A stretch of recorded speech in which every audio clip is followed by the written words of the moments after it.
The East African nation of Ethiopia is currently building what will become the largest and likely most important airport in all of Africa. Ethiopian Airlines on Saturday officially started a $12.5 billion construction project.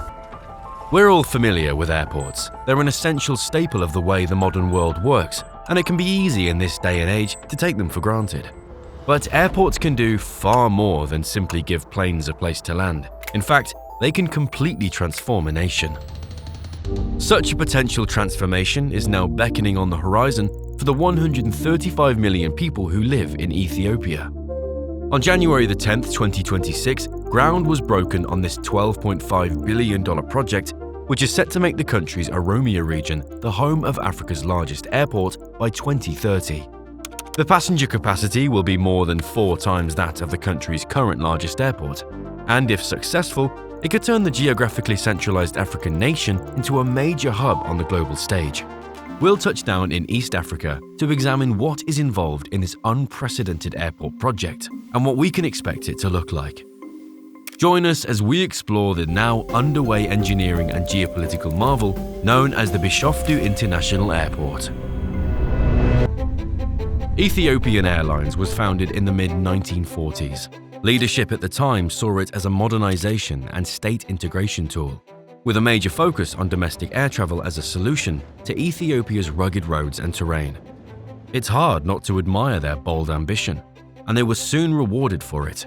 By partnering with Trans World Airlines, then one of the largest airlines in the US, Ethiopian Airlines managed to become a long-haul airline head and shoulders above any other on the African continent, and even today it remains dominant. In the 2024 to 2025 fiscal year, Ethiopian Airlines reported $7.6 billion in revenue, an 8% increase from the preceding year. The airline serviced 19 million passengers, which constituted an 11% annual increase. It serves 155 passenger destinations and 68 freighter destinations globally across Africa, Europe, Asia, the Americas, and the Middle East, utilizing a fleet of approximately 160 aircraft, mostly various Airbus and Boeing widebodies. This makes it by far the largest African airline, and yet the overwhelming majority of those 19 million annual passengers are all traveling through Bole Airport in Addis Ababa, Ethiopia's capital city. The same airport has been Ethiopia's primary hub since 1962, and despite several major renovations over the years, Bole is increasingly running up against physical constraints as Ethiopian Airlines and Ethiopia as a whole continue to grow. Back in 1962, Addis Ababa was a fraction of the size it is today. What was once a moderately populated city of just over 500,000 is now a bustling capital of nearly 6 million. Bole Airport sits just a few kilometers outside of the center of this dense urban landscape. The airport currently relies on just one runway, with limited capacity for additional terminals, taxiways, or cargo facilities. Over the years, Ethiopian Airlines and the federal government have done all they can to expand the site with renovations and upgrades, but this can only stretch so far. And by the mid-2020s, the absolute limit has more or less been reached. Today, Ethiopian Airlines is a global carrier, but its hub is now experiencing more and more congestion, delays, and other ceilings that no amount of clever reorganization or scheduling changes could ever solve. The space is simply too small. However expensive or daunting, there is only one solution to keep Africa's largest airline thriving: build an entirely new airport. Enter Bishoftu, located roughly 40 kilometers southeast of Addis Ababa in the high elevation region of Oromia. The location itself is the first element of the strategy. The lakeside resort town of Bishoftu sits 1,920 meters above sea level. Believe it or not, that means it actually sits lower in elevation than Addis Ababa, which, at roughly 2,450 meters, is one of the highest capital cities on Earth. The result is a subtropical highland climate with mild temperatures year-round and ideal weather for aircraft performance. Bishoftu is also relatively flat, sparsely developed, and far less constrained by urban sprawl. So, even though it's quite close to the city centre, Bishoftu offers what the old Bole Airport cannot: room to grow. And Ethiopian Airlines Group, the state-owned conglomerate spearheading the project, is making good use of that extra room right away. Instead of one runway like Bole, Bishoftu will have 4 parallel runways, a major expanded cargo terminal, and the capacity to service not 20 million passengers, like Bole, but 110 million per year, as well as move nearly 4 million tons of cargo. The budget for the new airport is $12.5 billion.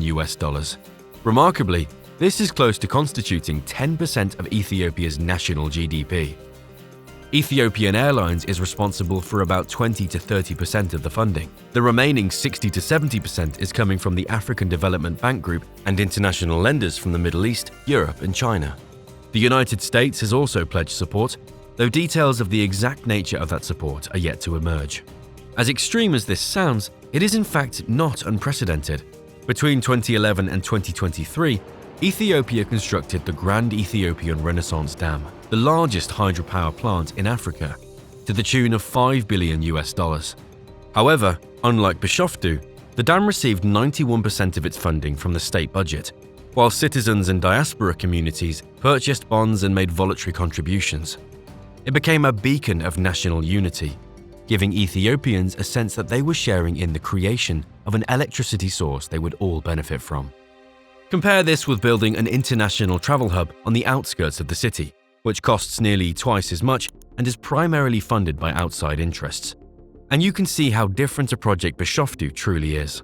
It isn't the first Ethiopian megaproject, but it is the country's first purely global megaproject, with an eye not just on surviving the present, but thriving geopolitically in the future. The relative scale of this project shows just how important it is and how impactful it could be. The Ethiopian government is, by all appearances, betting very big on this. Those appearances only become stronger when you take a look at some of the designs. The UK-based architecture group Zaha Hadid, named after the late Iraqi-British architect who started it, is in charge of this colossal project. The same group has also been responsible for Beijing Daxing International Airport and West Sydney International Airport. They are also working on a new terminal at Vilnius Airport in Lithuania. According to the latest specs, Bishoftu International Airport will, as part of its first phase, feature a 660,000 square meter terminal and 2 runways serving a maximum of 60 million annual passengers. This will of course expand to 4 runways and 110 million annual passengers in subsequent phases, along with eventual parking for 270 aircraft.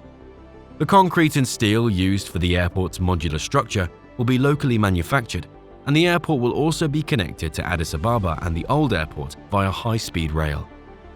According to Zaha Hadid architects, the aesthetic inspiration for the airport's design comes from Ethiopia's vast ethnic diversity, as well as the Great Rift Valley, a section of which passes through Ethiopia and forms what researchers call the birthplace of humanity. To represent the Great Rift Valley, the terminal will have a large central spine, around which be piers of various color palettes and themes to represent diversity. The airport is also being built with a major focus on ease of transit and general comfort and accommodation, with a goal of minimizing the need for passengers in transit to leave the airport. This is due in part to the fact that Ethiopian Airlines oversees a particularly high number of flight transfers, and, of course, this number will only multiply over time. The aim of Zaha Hadid's design is to enable 80% of all connecting passengers to make their connecting flights without ever leaving the airport. This, for context, isn't exactly revolutionary, but it does put Bishoftu in the league of other top-tier global hub airports like Dubai, Doha, Istanbul, Singapore, and so on. Dining facilities, outdoor facilities, and even an airside hotel are all on deck for Bishoftu in order to make passenger transit as seamless and world-class as possible.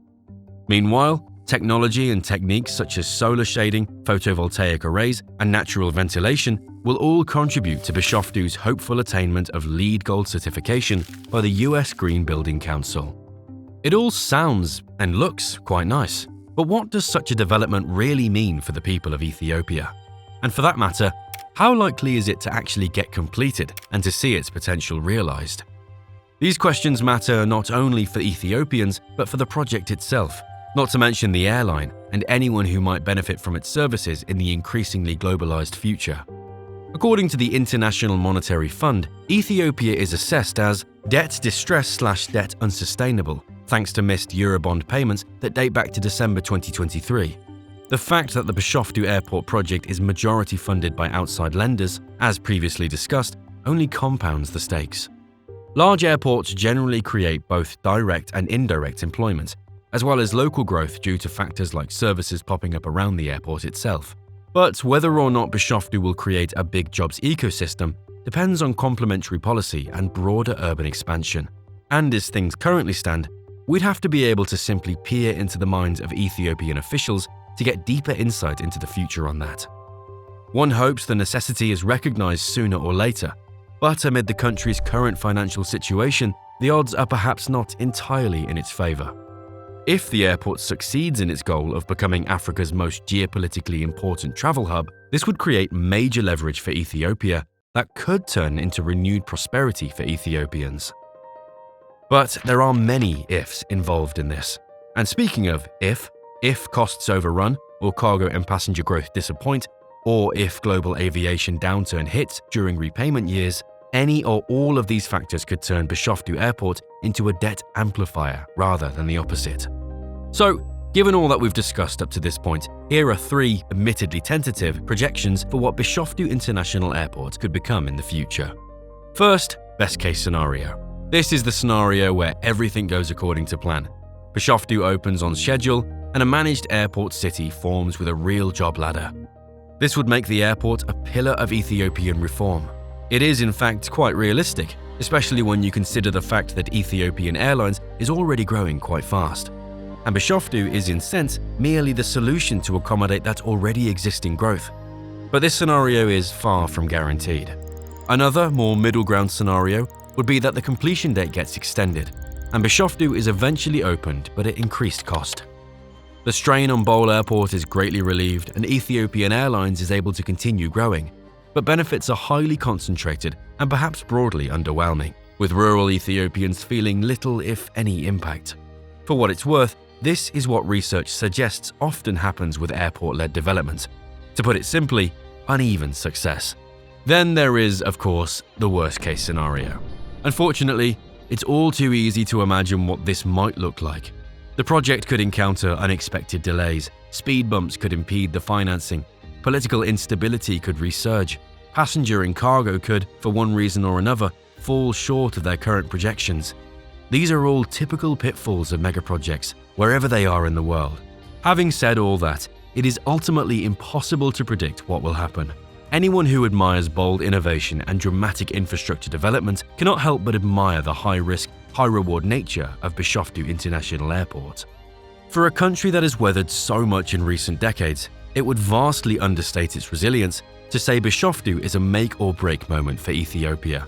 But the potential upside and downside are both undeniably huge. The coming years as we approach 2030 will reveal the project's destiny. All we can do for now is root wholeheartedly for its resounding success. Thank you for watching. We hope you enjoyed the video. Let us know what you think about Ethiopia's Bishoftu Airport project. And please, don't forget to leave a like and subscribe for more content like this in the near future. We'll see you next time on Looking For.